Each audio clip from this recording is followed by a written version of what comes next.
Right, this is derelict hazel coppice. So it's quite a long time out of rotation, and we've got issues like this, which is deer damage, and this stool as well. Instead of looking like this stool, has only got the one stem left on it, and the deer have hammered it. So, and again over on this one here, see? And there's a lot of deer in this wood. This is the wood I do my coppicing in. This is deer damage. This is deer damage. This is deer browsing. This is deer browsing. As we walked over here, there's that bank. And up there in that corner, just out of sight, is where we came in. Not very far at all. Slowly, the trees have got bigger. You can see the individual stems are much bigger. So this area is probably much longer derelict than that bit up on the top. So we're walking over here through this area because this is the area that I want to coppice this winter. That's the road here. See, very, very wet. Not wet. Russet. Red. Red was the word I was looking for. Very russet colour. And hopefully that hasn't come out of my coppice cant and through the side. This is the gate, Dorset gate, where you can get in and out. And this is the dead hedge, which, as you can see, was done very, very late and is much thinner than I'd like. So let's walk in there and have a shufty. This is this winter's firewood, or some of it. We'll have a shufty and see if Bambi's got in and is killing the coppice. And I think that they have, and it is, which is a bit of a blow.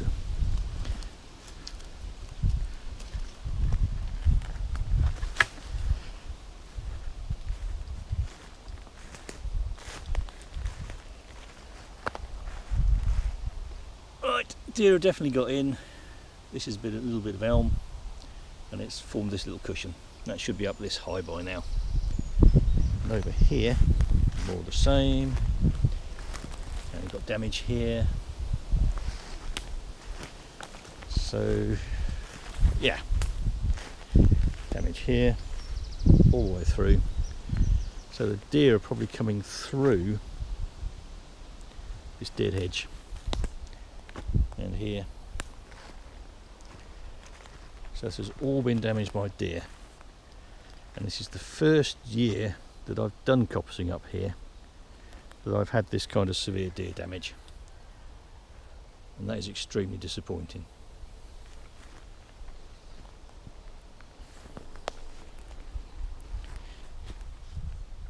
And they're eating the ash.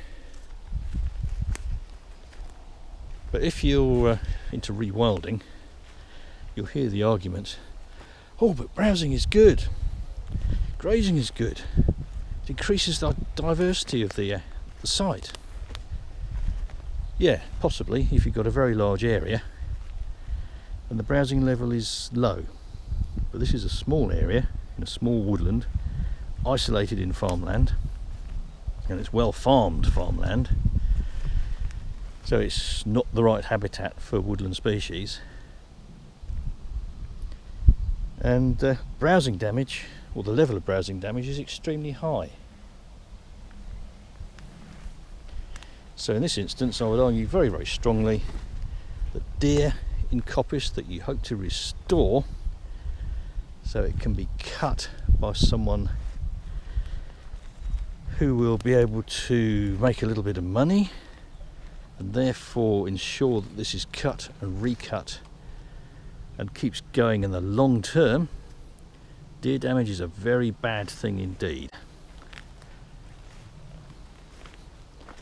So basically I'm going to have to get up here. Now I can sort of wander about and not squash any of the ground flora.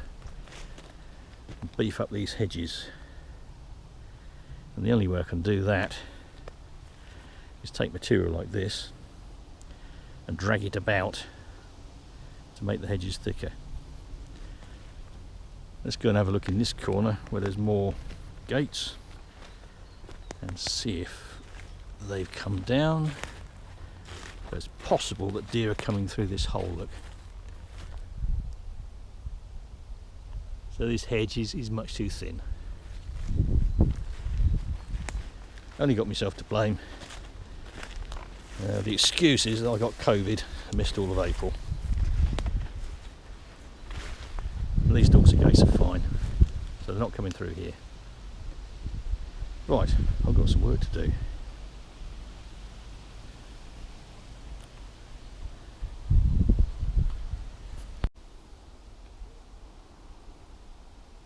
Right, we just missed it.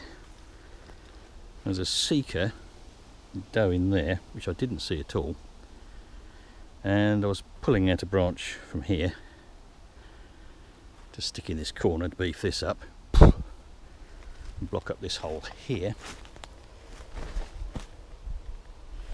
And she basically ran straight off all the way through there and through the gate, the Dorset gate that I'd left open.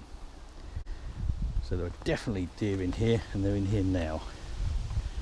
So a bit more work, move all this stuff, beef up my dead hedges and see if we can keep them out from now on. Interesting that this area over here would be much harder hit than this area in the corner. So I suspect they are coming in and out down there from the direction that she ran instinctively. So a quick look through here. I'm going to have to check myself for ticks.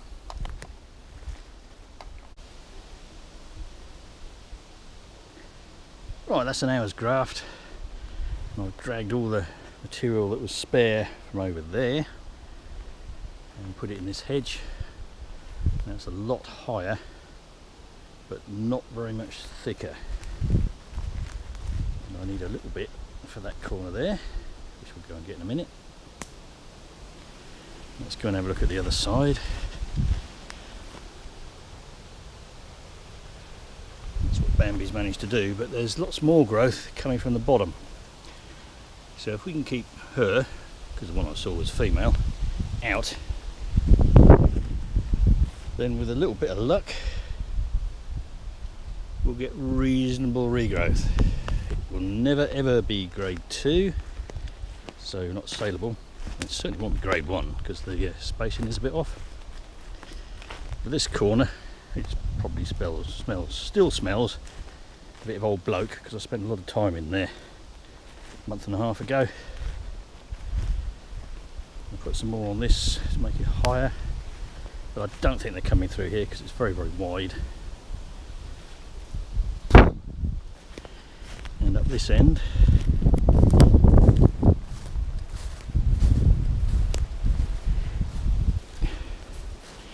let's grab hold of this and take it with us. There's not very much run up from that side because that side is last year's and the year before's Coppice.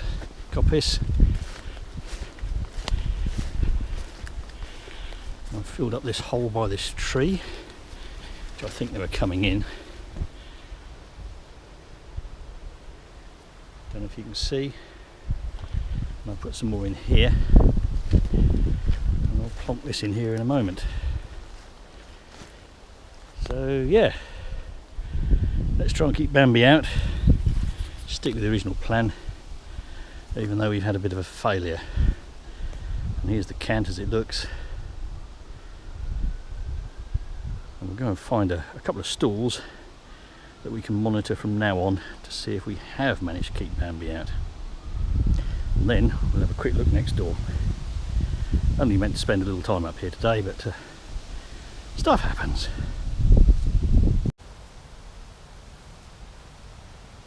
Deer doo-doos. I think that is sika deer. Maybe a young one. I think roe deer are more round, but I don't actually know. Can anybody tell me? We took lots of video from here earlier in the year because behind us is our firewood pile where we did all our cutting out. Because our original cutting out site here was full of bluebells all through here. They've all now gone, and where we marched about, you can see where we were. So we have affected the ground flora. which is kind of inevitable. Quick look at this Dorset gate. It's still up, still intact, which is good. This is what we want. Right, going to have a look in there. You can see where Badger's still going in and out. But we'll leave Badger doing what he does, because you can't stop him anyway. Right, this is winter before last, and the winter previous to that, Coppice cant. And this is still beautifully deer proof. And this is the regrowth you get if you can keep the deer out. And you can see we've got all our lovely ash regrowth, which might end up being more ash trees if the dreaded ash dieback doesn't get it. Got a mullein coming up here. You see that? It's just coming into flower, and that'll be a lovely long-lasting nectar source. Well, actually it's been in flower quite a while, because you can see there's the corolla from this flower with the style in the middle, and here's another one where the corolla's gone. But these ones down here are coming out. That one's in full flower. These ones have gone over. So yeah, long lasting. And we've got wood avens. And in here, very dense growth. And this is one of the St John's worts, spelt W-O-R-T. Some people pronounce it wart, I pronounce it wort. And lots of lovely hazel. What we can see here is all 2 years old, so it's 2 years of growth into its third summer, and it's going great. So this is what we're aiming for next door, but we failed because the deer got in. Red campion, all nectar sources, and that's one of the willow herbs. There's several different ones, not just rosebay willow herb, which is the big showy common one, comes on waste ground.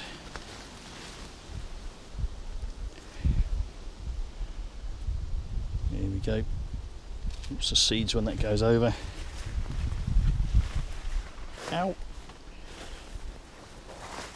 can see blackthorn from the hedge spreading into the coppice area.